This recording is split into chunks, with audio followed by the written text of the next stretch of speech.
It's Friday. It is April the 5th. 1, 2, 3, 4, 5. Great show today. Executive producer Brendan Martin's in Ocala in the You gonna studios. go see the? Are you gonna go see the eclipse?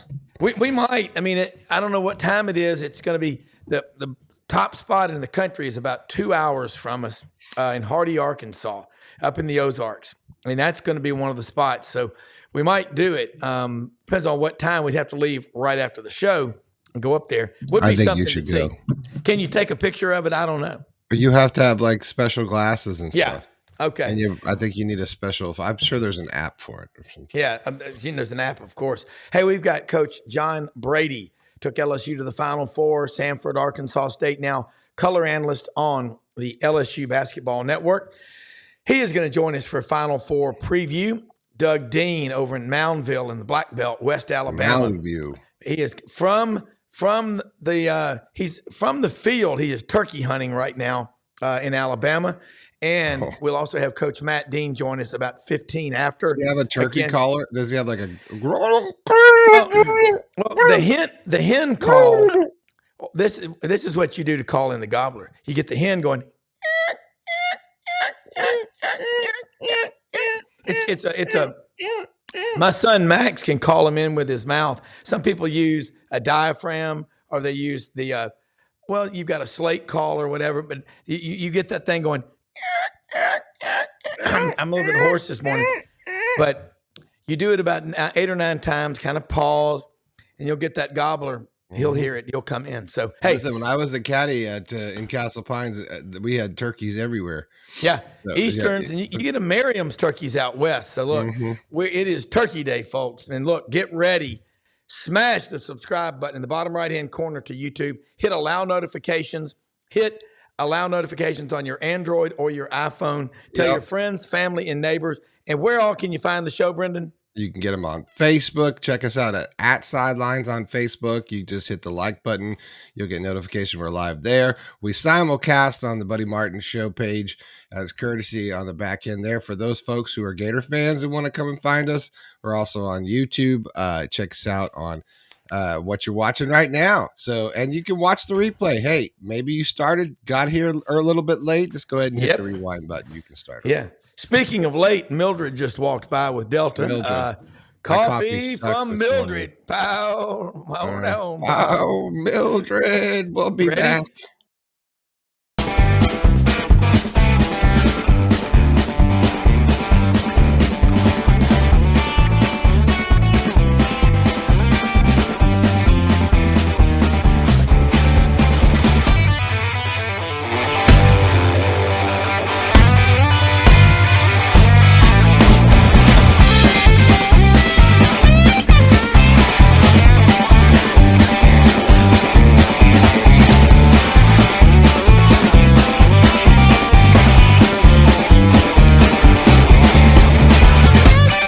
Sidelines with Rob Brown. Talk sporty to me.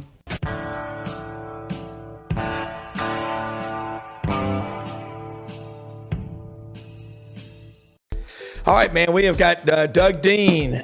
There he is. I see him, and Coach John Brady be on with us in a second. Now, look, one of our viewers down in Florida just sent me a text and said, Warby Parker is eyeglasses stores are giving away free Eclipse sunglasses. But I'm going to recall something said by one of our teachers in high school when we had an eclipse, and he told one of our friends, John, he said, don't look at the eclipse through a microscope. And we were all like, how the hell could you do that? It'll blind you. I don't know. Maybe it will. But Coach John Brady, Doug Dean, this is the weekend, and the center, the eyes of the basketball world are on Phoenix right now. And Doug, Coach Brady, you've been in a Final Four, so there's no pressure, there's no excitement, there's no chaos. Let's talk about the weekend that will be, and Coach Matt Dean will join us in a minute, but talk about the weekend that will be in Phoenix, or Glendale, sorry. Well, from a player standpoint, it doesn't get any better than that. And from a coaching standpoint, it probably doesn't have he probably hasn't met the anxiety that he's going to experience over the next 2 or 3 days as well. Yeah. So I think it's much easier for the players. They're excited about it. I think the coaches excited too, but certainly the anxiety that it creates with the pressure you feel to perform your best creeps in as well. So it's an exciting experience and one that a coach will never forget, and particularly the players will never forget. And it's also good for the university. So there's not a better time in college basketball than this weekend at a Final Four. Yeah, and Doug, jump in anytime when you're ready. I love it to watch it from 40,000 feet above. But you've been there. I've been to a Final Four before. It is such a big spectacle because this was in Minneapolis. There were 52,000 people there. We were 12 rows off the court. But I'll never forget Indiana was in that Final Four when Bobby Knight came out on that court. I mean, it was like the Beatles at Shea Stadium in 1964, man. Those Indiana fans, and there was something about it. And Duke was in that Final Four, but it's just an awesome deal. Doug, jump in here. Yeah, first of all, Coach Brady, great to see you. I hope you're living large, doing well, and everybody's healthy in your world. First up, Coach, I just want to thank you for some great basketball that you treated us all to. I might be an Auburn guy, but I appreciated what you did at LSU and other places. Are you doing well these days? Better not deserve is what I always say. So everything's good, baby. Everything's good. That's good to hear it. Listen, congrats to Bama. Some of us that pull for Auburn, if we're being honest, would say, I'd kind of like to hang on to one little treasure that we don't have to share with our arch rival. But as I step back from it, it's their moment from the state of Alabama. And at this point, the SEC, Tennessee ran into a tough one. And we'll talk. I might get you to comment, Coach, on different styles of officiating that can kind of madden all of us. I know they've got a tough job. Tennessee got no help from the referees with big Zach Edey. Not that he needs any help. But I guess I'll start, Coach, with there are styles of officiating as you go through the 6 games. You can make it that far, even to the Elite Eight or Final Four. Some teams thrive just because of how they officiate the game, and specifically going back to that Tennessee Purdue game. Was it just me, or did Zach Edey camp out for like 10 seconds in the paint? And are they ever going to call that again? Yeah. Well, there's a couple of things along those lines. They don't call carrying the ball or palming the ball. Yeah. Traveling's a thing of the past, and 3 seconds in the lane is also something that I think is not called enough. But on the other side of that, I think if you're looking or expecting the officials to do you a favor, yeah, you're barking up the wrong tree. Yeah. We've got to be, my message was we've got to be better than the officials because none of them are any good. And I say that with tongue in cheek, and that, yeah, because if you're approaching the game worrying about the officials, you automatically are giving your team a reason why they're not performing as they should perform. So my response to that is we've got to be better than the officials. But to your point, palming the ball, traveling, and 3 seconds in the lane are three things I think that aren't called enough. And particularly in a game like that, when you have a post player who's going to try to take all the advantage he can by staying in the lane, they need to call that early to get him thinking about moving on. Coach, sticking with officiating at the risk of sounding like a whiner, but I'm just a fan. I don't have to motivate a team like you did when you were coaching, and I like your approach. No excuses. Let's go beat, like Coach Bryant used to say when players, they'd lose a tough game late because of a judgment call. You shouldn't have let it come down to one play. Yeah, and, well, that's kind of it. Yeah. My question though is, if you go back, I hope this is not an unfair question, but in Auburn's, give Yale credit, they made some unbelievable shots. And Auburn, I think, hit the panic button late, which can happen. But when you get a first 5 minutes of the game, clearly a flagrant foul, but the question becomes with Chad Baker-Mazara, a flagrant 1 versus 2. Is there such a thing, or shouldn't there be such a thing as referees, what I call knowing the moment, that if it's not a fist fight between a couple of players or something that it needs to be really severe and look deliberate, to the point of risking head or neck injury to take a player out of March Madness? Or am I the one that's mad and I should just let the referees call whatever they're going to call? Well, I agree with your point, but what the officials were doing are going right by the letter of the book and letter of the rule, because they don't want to put themselves in that position to have a judgment call whether the player should stay or not. And I think it brings some inconsistency to the officiating. There's inconsistencies anyway, but that right there, to allow them to make that choice at that particular time, I think they were going strictly by the rule, and they did by rule what they needed to do, was dismiss the player for whatever he did. Now, on the other side of the coin too, I think players have to take responsibility for decisions they make and emotionally how they react to situations too. So I think at that particular point of the game, for that to happen, showed some undiscipline of the player, but also not to defend the officials, but I think they were strictly going by what the rule read and how it was interpreted. No question. He opened the door, Baker Mazzara, to giving them an opportunity to do the unimaginable, which is eject him. So I can't argue with that. Yeah.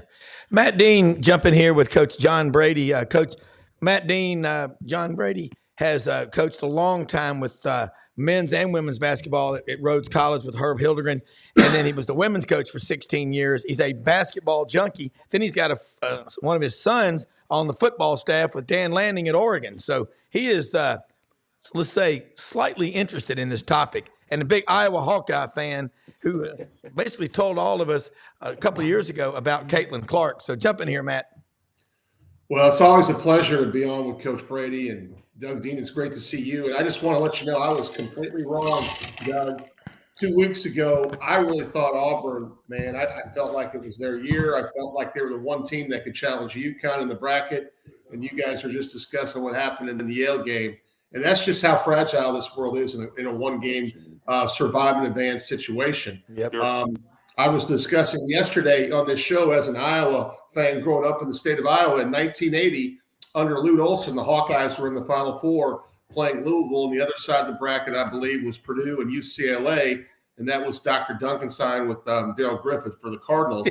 But, you know, it's been 44 years for the Iowa men since they went to the Final Four. But the state of Iowa is a buzz right now, gentlemen, because back-to-back Final Fours, and this young lady, Caitlin Clark from Des Moines, Iowa, has just been, you know, the women's version of Steph Curry. She has been outstanding. Yeah. She's unbelievable. En fuego. Yes. Yeah, she really is. I agree totally with that. She is certainly a unique generational player, and certainly is the Seth Curry of women's basketball, and hopefully will be in the W. Man, Coach, we had him go on a roll there. Hopefully he'll be back with us. What a career. And yeah. I think she's handled it with a lot of class as well. And that's a difficult spot to be in, to have that type of media attention and not really stump your toe from time to time.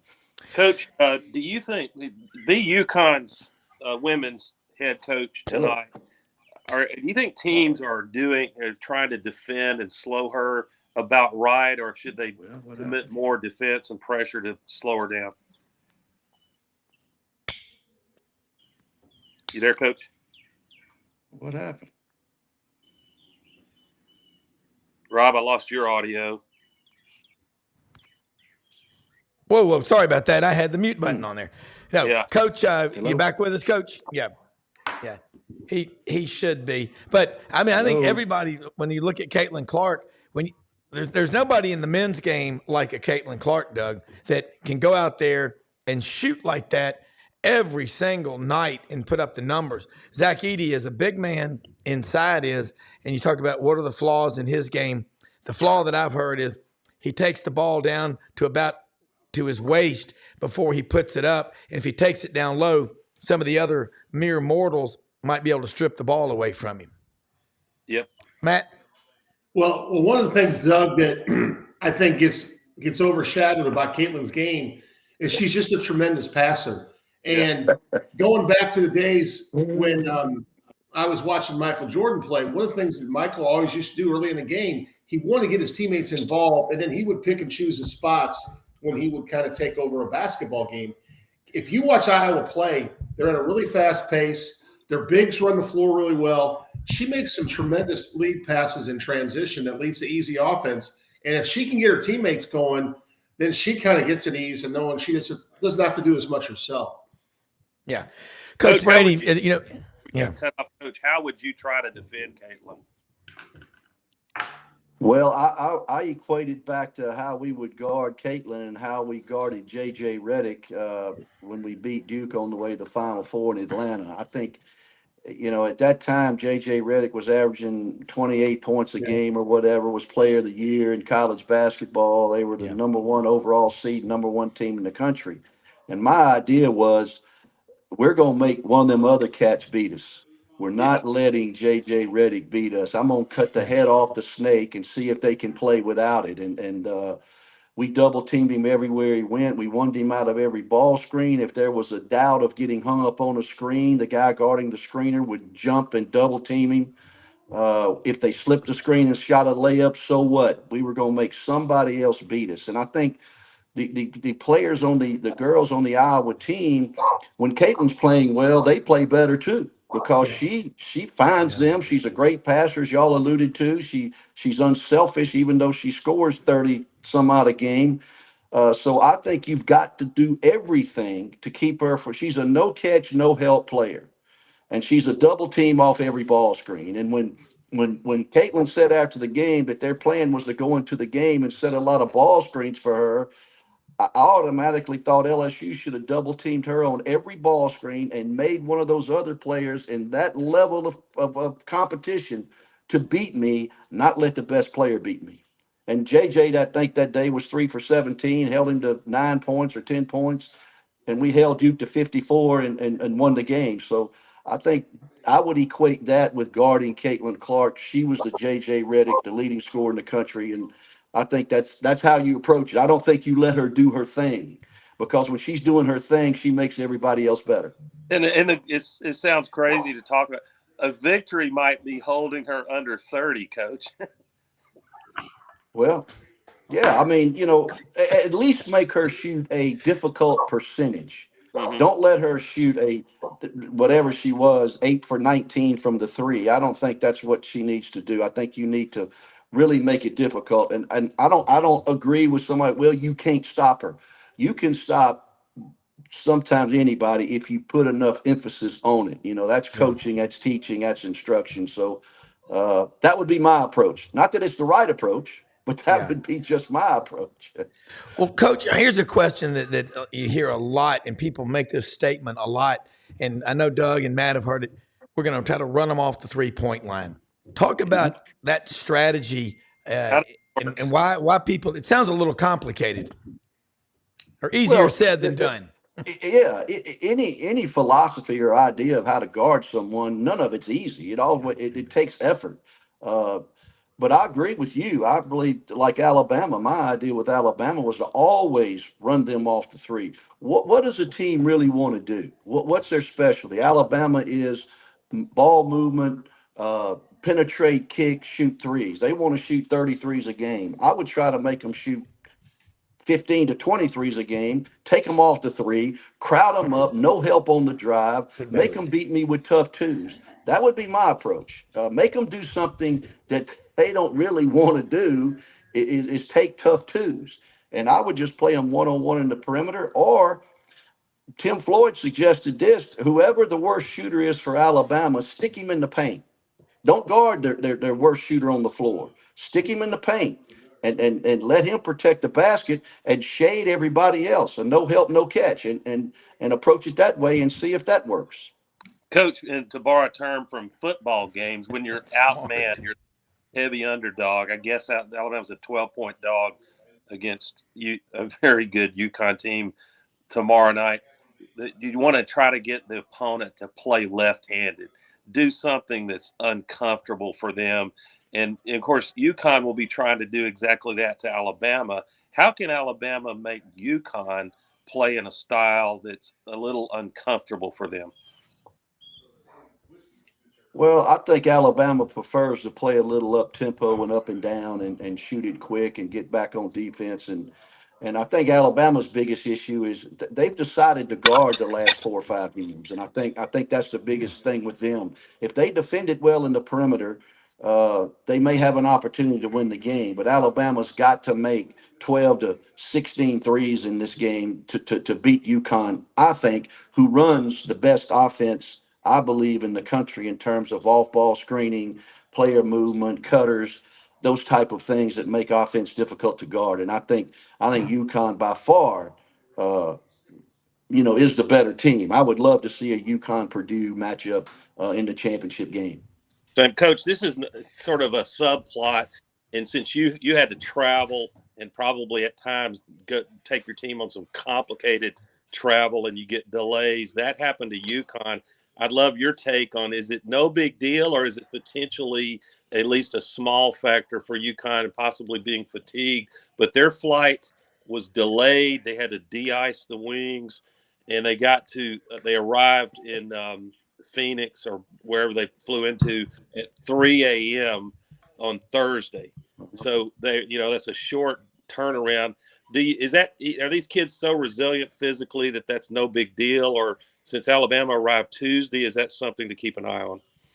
Well, it's the same thing when you talk about the officials. You got to be better than the officials. And Yeah, what I like read, that. what Coach Hurley said is, it's no big deal. Everybody has plane problems, and he didn't make that a reason or offer that up as an excuse for his team to say, "Well, we can't play well because our plane was whatever happened to it." I loved his Correct. approach. He said, "Hey, everybody has plane problems, man. Let's go play." And so I got you.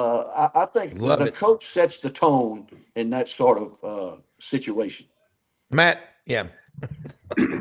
Coach Brady's right. And honestly, Doug, you're still getting there 48, 54 hours before tip off. These young men are resilient. They're going to get their rest. He adjusted his practice schedule, I'm sure, that day. He kept them away from the media that day. He was the only one that took the questions in the presser. So that was definitely one way of handling it. Also agree with Coach. We talked about yesterday on the show. If you look back at one of the teams that presented UConn problems this year, it was Creighton. Alabama has a little bit of Creighton in them because of their ability to shoot the three. If they can make 14 to 16 threes, like Coach said, if you go back to the box score of the UConn loss to Creighton, UConn was only 3 of 17 from three. They're not a high-volume three-point shooting team, but like Coach said, they run terrific offense. They get to the rim, and they make a ton of foul shots when they get the opportunity. So Alabama has got to get out and get looks in transition, make threes. Conversely, if they don't, it could be a long night. They're going to have to shoot the ball really, not necessarily percentage-wise well, but, 3 is greater than 2. If you make 15 threes on 40 shots, that's like scoring 45 points on 40 shots, which is really good. So it's going to be interesting. Hey, Coach. Coach, I got to ask you this. Go ahead, Matt. No, go ahead, Doug. Go ahead. Well, Coach, I was going to ask you to comment, and you're well qualified to do it. And I bet you're fascinated with it because much of what I'm going to talk about in analytics, the use of analytics, may post-date. Oh, baby, right up my alley. Last game you coached. But if you look at a shot selection scattergram or whatever you call that for Alabama, Nate Oates, a high school high-level mathematician, he is deliberately asking his team to mainly shoot threes and get the ball to the rim offensively.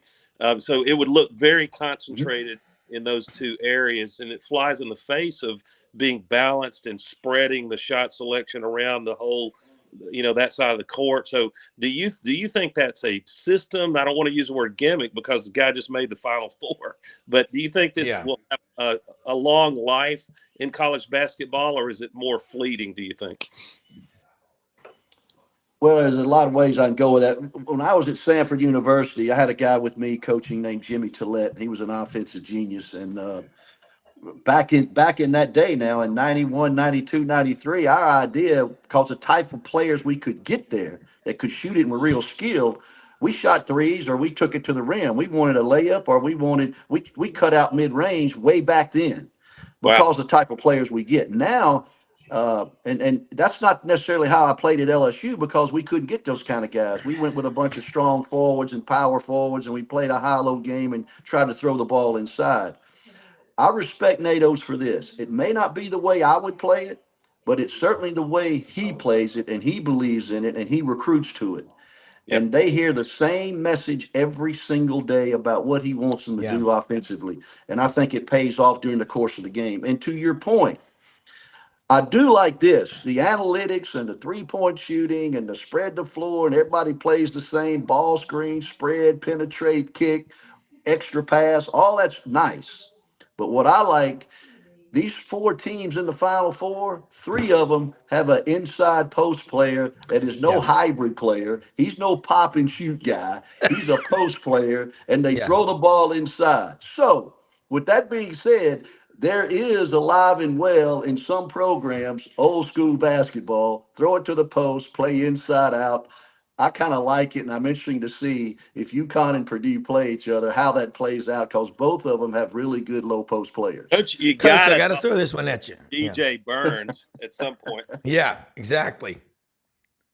Well, Burns has kind of a Glenn Big Baby Davis kind of approach to the game. He has fun playing. I think Glenn's a little more perimeter oriented. Glenn had probably better feet. He could probably play out on the floor a little bit more, but they're similar in how they operate off the low post. And I think Burn has really he's involved a lot of people. People like watching play. He has fun playing, and NC State has been terrific for college basketball and what the NCAA tournament is all about. You play well at the right time, you can win 7 or 8 in a row. And look, we're all of a sudden in the Final Four when probably with 2 weeks left to go in the season, they were thinking about maybe firing the coach or some ludicrous situation like that. So it's amazing. And you made the point how fragile this whole thing is and how fragile the business is. And it's amazing what 5 or 6, 7, 8 wins can do for a coach in a short period of time when his team plays well. And you've got to congratulate them on doing that. But Burn is similar to Glenn Davis. But I really like the idea that 3 of the 4 teams in the Final Four have low post players that aren't a hybrid, that don't fit the analytic, they don't fit the narrative of what today's college basketball game is supposed to be about. Yeah, Coach, I mean, and we've been saying this, I think DJ Burns, he's like a taller version of Charles Barkley because he does have so much fun. And I was going to ask you the same thing about Glenn Baby Davis. These big guys that have so much fun playing the game, people are almost lulled to sleep when they play against him. Oh, he's just a big guy. He can't move. Man, those finger roll, baskets that Burns gets, they're a lot of fun to watch. And I got to listen to the Duke and the NC State broadcast. It was a lot of fun listening to the difference in the way they looked at it. But NC State, they seem like they're playing with house money. And bottom line is, when you're loose, and Doug and Matt, you know this, and Coach, I think the Demons got him on the Wi-Fi. But Matt, if I'm the NC State coach, I'm having the same approach to this game as I've had to these last 6, 7, 8, 9 in a row that we've won. But do you tell Burns just cuts anything? off the whole thing. Yeah, Golly. yeah. Let's see. When we got it going on, and you're playing, Doug, when you're jumping in this game tomorrow, NC State versus Purdue, and we know about the big man, Zach Edey. He's 8'3", 700 pounds. He's the Bumble. UConn Cornelius has named him. Look what the Bumble can do. He can shoot. He can score. But Zach Edey may be the most disliked player in all of college basketball. I don't know why, but Matt, you want to take a gander at that? Well, anytime you go back to the 27 Yankees, anytime someone has a lot of success, everybody kind of labels them the evil empire. And I think with Zach Edey, one of the things that's incredible, he played 39 minutes against Tennessee. For a big man, that's a really high number, and he had 40 and 16. And honestly, you can't get him off the floor because he does a good job, however your opinion is on this, of not fouling people, right? Even when he blocks shots, he goes away from the body. And now sometimes he'll move guys, but when you got a big man that's that significant playing 39 minutes, it's problematic. That's why, going back to Coach's point, UConn and Purdue would be such a fun matchup because you're going to have 2 Titans in the post going at each other. And I personally think Klingen's the better player. I think Klingen's versatility in the NBA will play out. And I honestly think Klingen can run the floor better.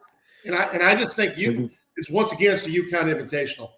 That's what it is. And you know what we just I don't know is Rob if it gets out to Phoenix, but we left Grant Nelson out as a post player, and you're gonna just piss him off. Watch him go for 20 points in the paint. I doubt it. He's going up against some serious post players and shot blockers. So I think Oates will be smart enough not to ask Grant Nelson to get it right under the rim very often. I also think this, guys, I watched a lot of Big Ten basketball.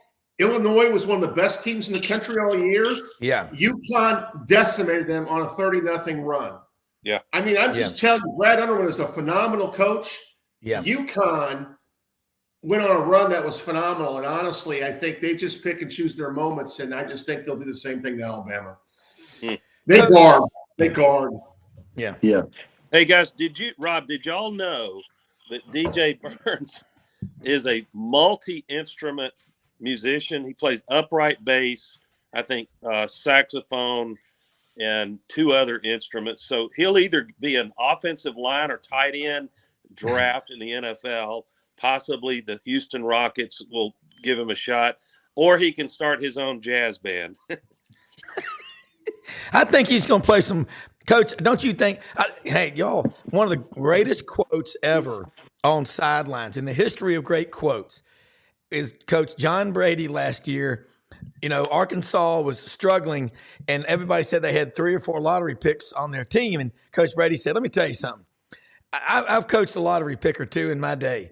He said, lottery picks, they don't go out there and put up 3 and get 2 rebounds. They're pretty much, 20 and 10, 20 and 12, night in, night out. I know a lottery pick. Mister, you are no lottery pick.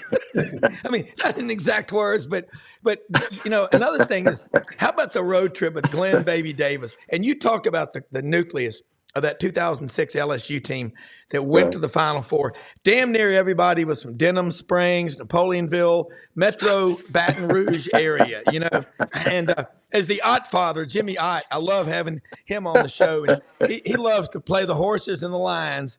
And he talked about, but that Baton Rouge flavor that you had down there. God, it's so much fun. But I agree with you. If a lottery pick, he shows up night in and night out. And Matt, you mentioned 39 of 40 minutes Zach Edey played for Purdue against Tennessee.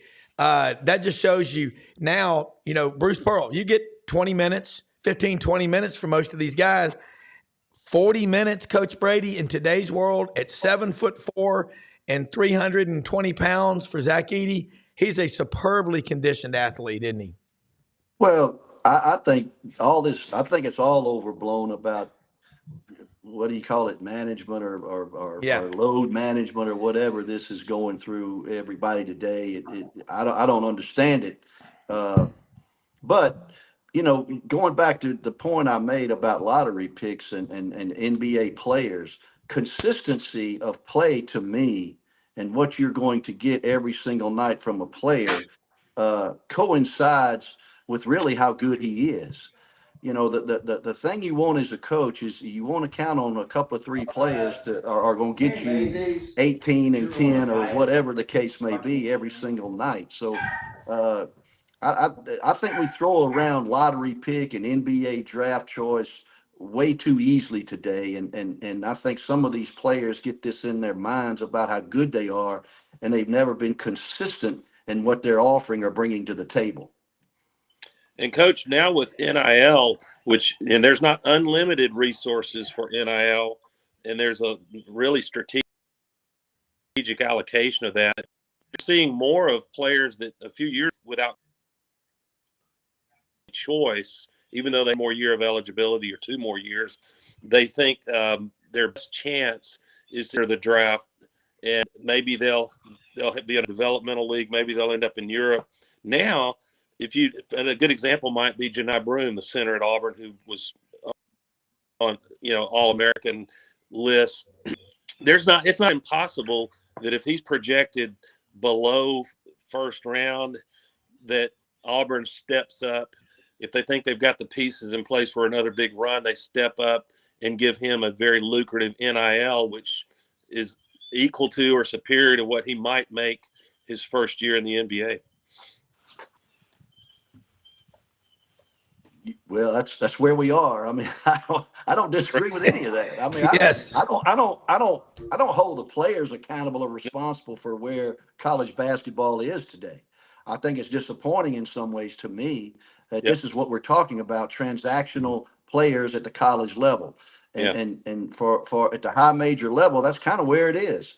I mean, you can get paid twice, you can get paid three times. If somebody is going to make those decisions for you or be that foolish to make those kinds of decisions. I think we're emphasizing and praising the wrong things. We almost think taunting is a good thing. We think chasing the dollar is a good thing, and we're promoting that sort of attitude and atmosphere. And I think there's an adherence to some type of behavior, regardless of where you play or what level you play on. And I think some of that is slipping away with where college basketball is today. Coach, Yeah, Matt, Dean. You couldn't coach players very hard these days, could you? They're one chastisement or tough coaching in a practice of entering the transfer portal. Well, I think you can. I think the difference is the time you spend with them and explain to them what you need to do and bring them more on board than them just taking you at face value. I think the time spent with your team individually as players and as a group. Uh, there are some coaches out there that still challenge their players. I think Rick Barnes is one of them. I think Kelvin Sampson is one of them. I think, I think there's a way to do it. But you certainly have to invest in a lot of time in these guys, because this social media and the anxiety that it creates and the insecurity it creates, I think affects players and how they approach things. And I think you need to be careful with that as a head coach. Well, one thing interesting, Vince Ferrara, the sports animal up in Knoxville, covers Tennessee for us, one of the best guys we have on this show. He said when Dalton Knecht was at University of Northern Colorado, when he put his name out there in the portal, within 24 hours after the video and the scouting report was out on him, he had 1,000 texts and 500 emails. And the reason he said he chose Tennessee was twofold. He said, number one, KD, Kevin Durant, and I've been to a lot of Grizzlies games, Coach, and when you're down near the court and you see KD, Kevin Durant, play and post up and shoot three-pointers at 6'10 or 6'11, that's why he gets paid that kind of money. And Dalton Knecht said he chose Tennessee because Barnes, Rick Barnes coached him at Texas. Number two, he goes, I wanted to be coached hard. He goes, it wasn't about the NIL. So I think that's great. And, and I absolutely believe I will never change, because that's how I was brought up by my parents and everyone that I ever have given a damn about in my life, is they put a foot up my ass and said, you're not going to quit. I'm not going to let you get off that easy. I'm going to make sure you never stop fighting. And that's why we love coaches. And I'm getting a lot of people texting me going, you need to have John Brady on with these guys more often, because you are preaching the good word. Matt Dean, you know how you are, and I'm sure your son is like you are out there with Dan Lanning at Oregon, even though he's only 27 or 28. Pain is temporary. Pride is forever, isn't it? Well, one thing we got to do is we got to make better policies. The fact that the transfer portal window opened right after Selection Sunday, I mean, that makes no sense to me. So we had teams historically that could have played and developed their players and chose not to go to the NIT. And if you watched any of the NIT last night with Indiana State and Seton Hall, it was one of the best games of the whole year. And they had Hinkle Fieldhouse packed. I mean, it was phenomenal. And I just think we're hurting our own product by making those type of decisions. That leads to coaches getting in a really tough spot. I have to go in the portal right now and maybe tell my administration that we really don't want to play an NIT game. When if I have a couple of young freshmen that I'm looking to develop, I want those extra practices. I want those extra games, right? From my perspective, I always went out, unless it was a position of need. I recruited a lot on just character and, talking to the families and making sure we knew as much possible about this individual. I've been on the men's side and the women's side. It was no different.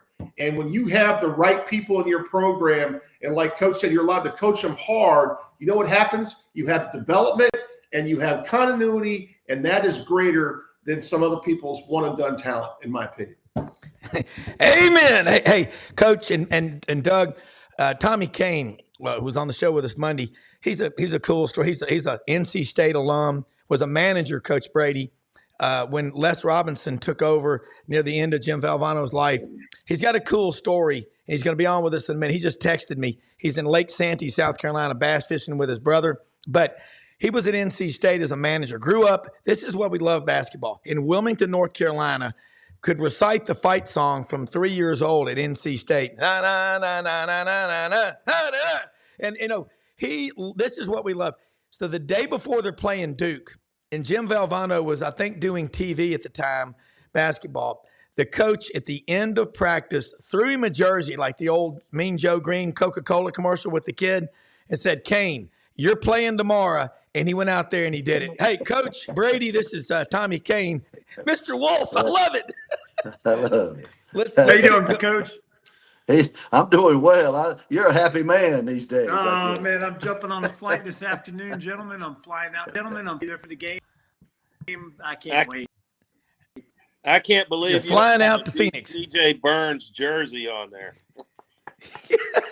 So my number hey, in Rob. college was Rob. was 30. So it was DJ Burns' scores. I always text on my buddies. And That's I'm cool. up the You had legacy at number 30. Go ahead, Coach. Tommy, reboot if you can. We get a better signal because you were breaking up a little bit. Okay, yeah, Coach. Yeah. But go ahead, Coach. Hey, I'm gonna have to run because I'm headed. I got to leave here, and I'm in Fort Myers. I'm driving down to the Panhandle. I'm driving to Sandestin. I'm meeting Tim Jankovic, Tim Floyd, and Kermit Davis for a golf weekend. So I'm gonna have to hit the road here, but.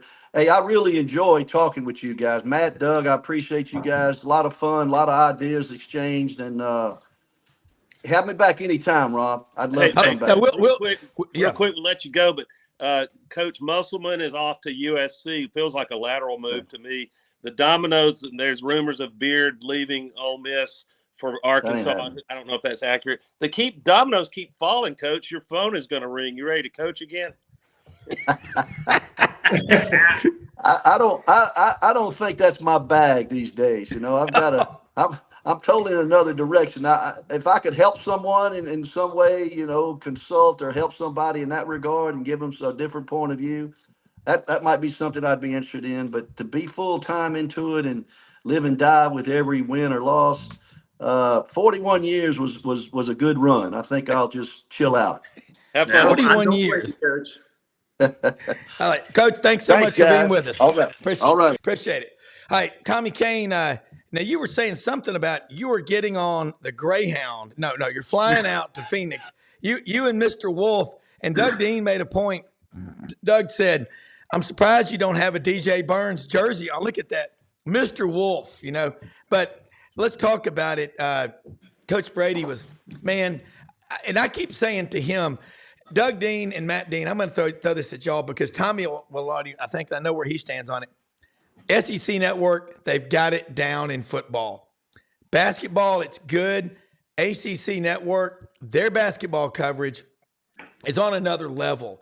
And I've been saying to Coach to Coach John Brady for the last couple of years, I've said, Coach, we need you on the SEC Network because you're so good at breaking this stuff down, and you're fun to listen to watch, but you really get it. And we need some of that old time religion on the SEC Network when it comes to basketball, as opposed to coddling these kids and excusing their behavior because that's just the way it is nowadays. I love Coach Brady and Doug. You know what he did in Birmingham with Samford, and he still does a lot for the city of Birmingham. He spent a lot of time there on Lakeshore Drive. So this is just cool. Tommy, are you there with us? Yeah. Okay. But would you agree ACC Network basketball coverage is off the charts good? And they also were doing a lot of great stuff with 3-day road trip. They went to Charlotte, and I mean, I just can't get over that city. It's phenomenal. And that's where SEC Network is, by the way, too. You'd think there'd be a little sharing of ideas out there, but maybe it's like the Cold War and they're not supposed to. I don't know. But Doug, jump in here, and you and Matt with Tommy. Tommy, you're going to the Final Four. I mean, you've been to a lot of Final Fours. This is what we love about college basketball, and this number 11 seed, NC State. Is that the lowest seed to get to the Final Four since last year? Most losses. Most losses. Most losses. It is? Yeah, the most losses. Yeah, most losses for sure. And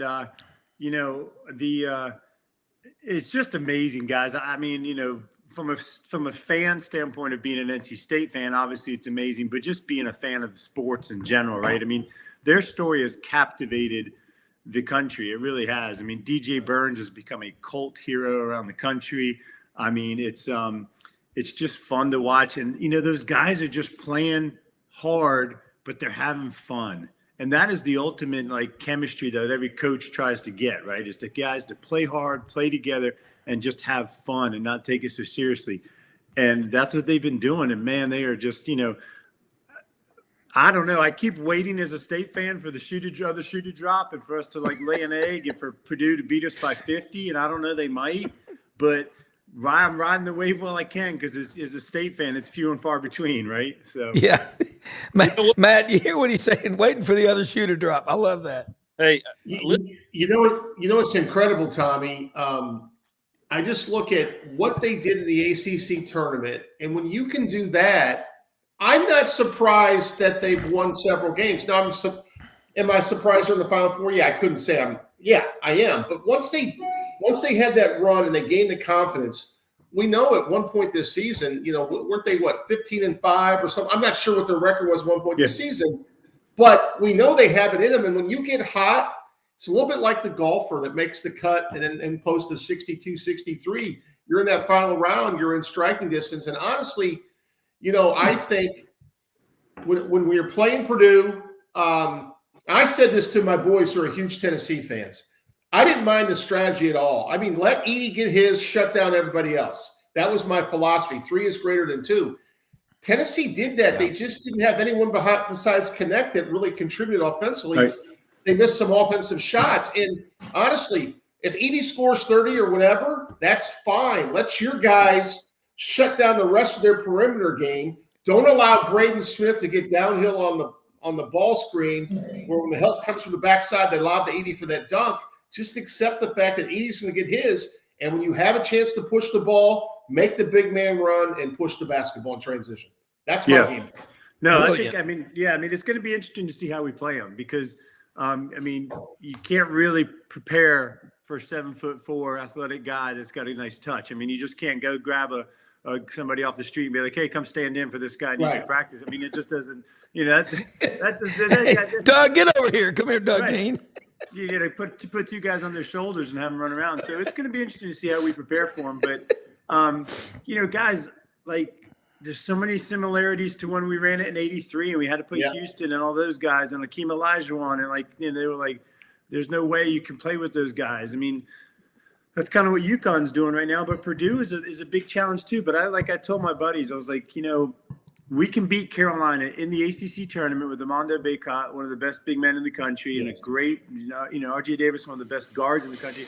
They're just as good, if not good, as Purdue, and we beat them. So we can we can play with these guys, I think. It's just a matter of, but to your point, after we won the ACC tournament, I was really going, oh gosh, we're coming off this huge high. Can we just play tomorrow? Can we play the first game of the tournament tomorrow? Because I didn't want all this, I wanted to keep it rolling. I didn't want that break in between and all the hoopla of the ACC championship and everything else to get to our guys and make them feel too confident or too lose perspective on what they were trying to do.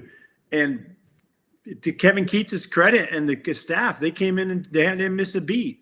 So I'm hoping that's the same thing going into this week, because we've had this whole week off now with all the hoopla and the Final Four and everything else and the pageantry and all the free gear they're getting from Adidas that I see online and everything else and all the press and publicity. can we rein that in and really still be the same team we've been the last couple of weeks? We'll find out, Tommy, I've always said since you guys started your run, what kind of story does America love? I'll tell you. America loves a coach who had his ass fired and he goes and wins the ACC tournament, and contractually, fact check me here, contractually, they were required to give him 2 more years and a bunch of bonuses. And of course, nobody at NC State would have any desire to show him the door at this point. But that win over Duke, the storied program of Duke, they're not the same team post Coach K. They might get there. They recruit for sure. But you had a lot of America behind you who had just had enough of the Duke Blue Devils. So this is not a fluke of what y'all are doing. I agree. The challenge is you may just run into a better team. Alabama, the same may happen, and there's no shame in that if you've made a Final Four. Yeah, well, that's a great point, Doug. I mean, I appreciate you saying that. I think you're right. To me, the ACC championship was enough. I was like, we just won an ACC tournament. That's the best season we've had in 30 years, 40 years. I'm like, that's great. That's good. And then they start doing this. To me, it's icing on the cake in a way, but at the same time, you don't want it to, we got a shot now. We're 2 games away. And I've said it 100 times, and I've said it on this show 100 times. You got 5 athletes versus 5 athletes on the court of basketball. Anything can happen. Right. Anything can happen. I mean, they could go ice cold from the 3-point line, and they might be 0 for 20 or something, and we could be 15 or 20, and we blow them out of the gym. Anything can happen, or vice versa could happen. DJ Burns might miss every shot he takes, and that's what we love the game. It's the best reality show on TV. Yeah. No well, it is. Yeah. And you think about, and I like the question from Shoney, when can we expect the documentary by Wolfpack Pack Productions from Tommy Kane? And because it's such a cool story, and you watch Survive and Advance, and I can still remember, we all can. I remember exactly where I was. I was at Highway 82 in Montgomery at the Prattville exit to get on Interstate 85, coming home that weekend that y'all were in Albuquerque, NC State in 1983, made that Final Four, and it was just such a big deal. Of course, the next night was the game. We all watched it at 715 West Magnolia, Sigma Nu. We all watched that thing in the chapter room, and everybody was pulling for NC State. I mean, just like in 1985, everybody was wearing a red and white checkered tablecloth under their neck as a salute to Raleigh, Massimino, and Villanova when they took down Georgetown. I mean, we love Horatio Alger, as my dad always. It's not Alger, it's Alger. We love the underdog, and this is the narrative is written. I like to say, sometimes you almost feel like you're a stage prop, by the Hollywood directors. Duke, when we talked the other night, that technical on Keats there late in the game Sunday, NC State Duke. Someone said it was almost as if Coach K, God love him, was on the phone. Come on, you got to help out my team. God love him, but man, I'm telling you, this thing's got to go through. And I think the toughest thing as a coach and one of those players is DJ Burns has just got to still go out there and have fun, because ultimately that 6 inches between your ears is everything. And it's easier to convince a man. It's easier to fool a man than it is to convince a man he's been fooled. That's just the way it is. I think Rick Barnes, this is very unfair, but I'll do it anyway. When the clock struck 0 and the big run was over for the Vols, do you think it crossed Rick Barnes' mind that DJ Burns began his career at Tennessee? Yes. And then Winthrop. That might have been useful to have him. Yeah, I'll tell you what, it's that's the world we live in now. I mean, in fact, with all these transfers and stuff like that, there's guys going to be all over the place. It's like, it's not only, the funny thing is too, when you read these guys like bios and where they're from and stuff like that, it's not only that they transferred from Alabama, they transferred from Western Kentucky, then to Alabama, then to NC State. I mean, it's like it's a roadmap all over the United States of where they go. And, in fact, but that's what you got. That's the hand that's been dealt to all these coaches and these teams. So now you have to just take advantage of it. In fact, we just got a big commit yesterday from a transfer portal from in Louisville, a big power forward out of Louisville that transferred out, and he jumped on our bandwagon already. So, with stuff like this and this exposure that NC State is getting and this atmosphere of fun and having a good time and just making, if Kevin Keats plays his cards right, he could benefit off of this for the next 5 or 6 years. That's what you got to do as a coach in a program to build the momentum and just keep it going. National spotlight, it's take advantage of it and see where it takes you down the road. It's a good, it's a win-win. The only thing I'm mildly bummed about with the Wolfpack is they're really hurting my argument down here in the Deep South that we should eliminate the dadgum SEC tournament if the selection committee's not going to watch it anyway. But then the curious case of NC State undermines my argument because America loves that, that Rocky Balboa that gets one shot and has a chance, and look what they're doing. It's the ACC a little bit, and of all teams, UNC's not doing it, Duke's not doing it. The Wolfpack is in the Final Four. Yeah. Well, guys, and I'm gonna throw this to you, Matt. The psychology of everything we're talking about, and Doug. Tommy, I don't know if you or Matt have ever heard Doug talk about a matrix they use where he is at hiring people. But I watched an awesome video that my son sent a friend of mine and I 2 days ago. It's called The Fly Fishing Guide. I don't know if y'all have ever seen this. It's about a 30-minute deal. And this guy's a 25-year-old fly fishing guide. He's working in Patagonia in Argentina. And he goes, this guy shows up to me to go fishing. He's got all new stuff. He's never been fly fishing before. The tags are hanging off all the gear. He's bought it all. And we're out there fishing. And after a week in the wilderness in Patagonia, he comes to me and he says, you ought to think about coming to work for me. And he goes, and I get a lot of these offers out here. And most of them, I'm not sure how sincere they are. But he said, look me up. And about a week later, a box of books showed up on my doorstep. He said, read these books and get back to me. And he does. Next thing you know, he's at 84th and Penn up in New York going to work for Bill Ackman, pretty successful hedge fund manager. And he said, I'm in there, long hair, hippie beard, I'm fly fishing guide. And I'm 25 years old. And I'm in the boardroom with all these guys. And I'm the only one in there that didn't go to an Ivy League school with an MBA or anything like that. And he said, Oliver, I chose you to come here because you're different and you think outside the box from all these people. He goes, they all think the same. I need you. And he did it for about 2 years. And then Bill Ackman told him, go out and do what you do and I'll bankroll you. He went out into the Bahamas, found a piece of dirt, and that became the Abaco Lodge in the Bahamas. And they went out and Bill Ackman talked about choosing 20 young kids to give them an opportunity to be mentored in business. And the debate was, people said, were those 20 chosen because they were special or were they special because they were chosen? That's, Matt, you feel that way as a team. I think NC State's been chosen to buck the narrative out here right now of everything else going on and not guaranteeing they're going to win. But remember what Suge said before the Iron Bowl in 1963. I believe I recall correctly, David was like a 40-point underdog to Goliath, and it turned out okay.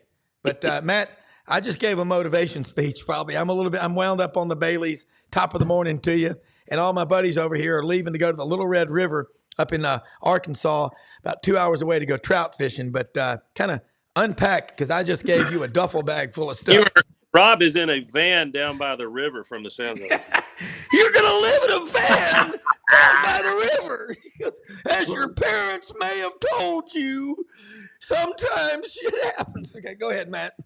No, Rob, the reason I love coming on the show, it's not scripted. I never know where you're going. And this is a good. He doesn't either. Yeah. Sometimes he goes places and I still don't know where he went. I'm like, confused. So let me tell you this. I'm a product of a little bit of what you talked about. I'm a guy that stopped playing high school basketball my junior year in high school. I stayed at the fast food place to be a manager because I wanted some things like gas money, straight leg, Levi jeans, whatever. Became a manager in college like Tommy and Drake. I actually worked for Tommy a guy named, as you probably remember, Tom Abadamarco, who was Valvano's top assistant on that 83 team. So then I transitioned to college working for Herb Hilgeman. And you talk about positive reinforcement. Every day is a great day. Our theme was, let's get better today. Every day. You know, we could lose a game, and accountability in that room was all about, hey, guys, it's on the staff. We're going to get better as a staff, you know. And I'm big on that. And I'm big that every day you have to try to get better. Let's look at NC State. The run they're on is incredible, but I will also argue the 83 team's run was phenomenal. I mean, you look at some of the games and how they won them. Pepperdine missed free throws too, like Virginia did, okay, in that first round of the NCAA tournament. I think, Tommy, you beat Ralph Sampson, the Elite Eight, 63-62, a really close game. Yeah, Houston was five slam and jamma, but Ralph Sampson was the greatest college centers to ever play the game, but behind, you know, Walton, Jabbar, whoever you want to talk about, Olajuwon. So I think NC State has a legit chance, guys, to win against Purdue. Now, the UConn machine, that's a different conversation. That would be like five slam and jamma, in my opinion. But what a wonderful story. And I got to tell you, you're right, Doug. If I'm Rick Barnes, I didn't realize, you know, the path that DJ has taken. I'm like, man, if I'd have had that as another weapon to throw against Edey, maybe that would have made the difference. And as coaches, we think about stuff like that. Yeah. Well, I said, a lot of us said all year, which is not original, that as great as Tennessee was all year, that when they started running into superior teams in the SEC and certainly in March Madness, if they had an Achilles heel, it's that as the year progressed, they depended a little too much, maybe a lot too much, on Dalton Connect. Yeah, they did. Yeah. They did. Yes. Quick time. Let me throw this stat out for you just to talk about how much this country's in love with what's going on. I know you guys might have seen this, but I just pulled it up. The average viewership for the game against Duke, okay, was 15.1 million was the average viewership across the country. That's more than the final round of the Masters got last year, more than the NBA championship finals got in the NBA finals, more than the Kentucky Derby, and more than the deciding game of the World Series. So that game, NC State versus Duke, got an average final view of 15.1 million viewers in the country. You know, I mean, that just tells you right there, right? So, Tommy, what I construe from that is that I underestimated the number of Duke haters there were out there. Well, there are a lot of Duke fans out there. I mean, a lot of NC State fans out there on Saturday or Sunday. Between that and the Cinderella story of the Wolfpack, I mean, it's a perfect combination, right? Everybody's like, let's hate the Darth Vader in the room, and that's Duke. But and it's going to continue. I mean, there's, I wouldn't be surprised when I'm at the game tomorrow night if all the neutral people there that are just there to be, fans are all going to be pulling for NC State, right? So I think you're going to probably get when that Duke and when that State and Purdue ball gets up in the air, obviously UConn fans will be there, Alabama fans will be there. I bet you both of those schools will be pulling for NC State. So that whole place is going to be very pro NC State, which is going to be a lot of fun. And I just can't wait to get out there and just catch it and get involved with that excitement and stuff. And I got to fly from here today to Atlanta to LAX to Tucson, and that's where I'm going to stay tonight. And I'm driving down to Phoenix tomorrow because it was the only way I could get there in time for the game. Because when I first booked my first tickets, I didn't think about the time change. I was like, oh, the game's at 6 o'clock. I was getting into Phoenix at like 2, and I was like, that's perfect. And I was like, oh, when I figured out what was happening, so I had to change all my flights, and now I'm going into Tucson. But hey, Tommy, go beat Purdue, and then what's going to happen. NC State fans aren't going anywhere, and they're going to, for 2 hours, be saying "Roll Tide" when Alabama plays UConn. There's no question. Oh, and I got to be honest with you guys. Alabama, I mean, UConn's a juggernaut. I mean, let's just face it. They're just like, they could probably beat the Hornets. Right? I mean, the Hornets are terrible right now, and they could probably beat some NBA teams. But Alabama has enough weapons in the backcourt. They shoot the ball at a high clip from the 3-point line. If they get hot, man, I'll trade 3s and 2s all day. Like, let's go. Like, I mean, I wouldn't be surprised if Alabama hangs with it and it is a game close. I'm not saying they'll win, but don't be surprised if they give UConn the closest game they've had yet this year. I think the number is 16. They need 16 threes, which sounds insane. Yeah, we got about just a couple of minutes before we wrap up. This weekend, as far as viewership, those numbers over 15 million. The women's game Monday night, LSU and Iowa, 12.3 million. And one of our viewers, Buck Wade, down in Sarasota, I think, told us that was more viewers than 3 of the NBA finals last year. I think what you're seeing is people don't want to hear your politics in sports. Keep them off the court. Focus on the game, but love the game as much as the fans love the game. Don't ever forget who you're answering to. I know as a financial advisor, my clients have my cell phone number on my business card for one reason. I don't want them making a call to anyone else. I get calls every day of the week, morning, day, and night. And I never answer the phone like, hello. I'm like, hey, what can I do to help you? That's what you love about sports. And it's just a cool story. But, man, Tommy Kane, love having you on here. Did you catch some bass down there at Lake Santee? Man, okay, hold on. You got a second? I'll show you what I caught down there. Like family photo time. Come on now. Ooh, wow. Oh, yeah. Whoa. Yeah. Doggy. How much did that one weigh? That was about 6 1/4. Man, oh man. So you were electrically shocking the water and they would float up. Is that what you were That's doing? right. It was that and this thing called dynamite. You just throw it in the shallow and they all just rise to the top. But hey, I love it. A couple of days down there. It was beautiful. Tommy, I know you've heard this great quote. Is it Rudyard Kipling? I can't remember. The strength of the wolf is the pack, and the strength of the pack is the wolf. That's it, baby. There you go. That's Mr. Wolf, by the way, is already out there, and he flies with the team. By the way, do they have a real wolf? I don't know. They do on the sidelines in football, right? Yeah, but obviously, they have. It's a real wolf. Well, I mean, it's a descendant of a wolf, Rob. I mean, I don't know if we can rein in a real wolf, but it is about as close to a wolf as you can get that's domestic, right? I mean, I got you. Hey, Doug, turkey hunting today down there. Still henned up. Imagine when you were at Auburn, Rob, if you went to Sky Bar and there were 5 women hanging all over you. You didn't. That's the best description of turkey hunting that I've ever heard. You got to wait till they're more desperate. Then they'll start gobbling and you can move in on them.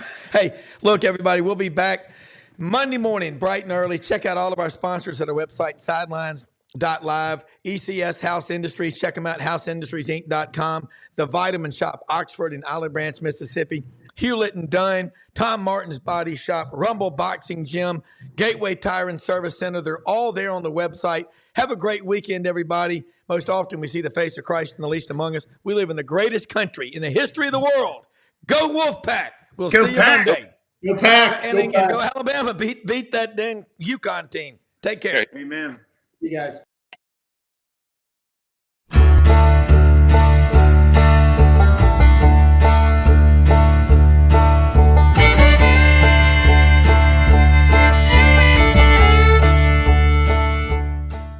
In a perfect world, you'd set a health goal and results would happen overnight. In this world, the real world, it takes time, dedication, and the right support to achieve your best self. The Vitamin Shop's health enthusiasts are here to make sure you're not wasting a single moment on the wrong supplements. From the highest quality sports nutrition and superfoods to the most sought after trends, you'll find a huge variety of science-backed solutions for every goal. And the people to help guide you along the path to greatness. Unbelievably, every 2 minutes in our communities, a child is either bought or sold for sex. I am Ari Dickey, board member for the Nashville Anti-Human Trafficking Coalition. Join me and millions of others in our fight against human trafficking and for its victims by helping to educate the most vulnerable among us, our middle and high school students. Go to nhtcoalition.org, become a partner, and help keep our families safe, because none of God's children are for sale.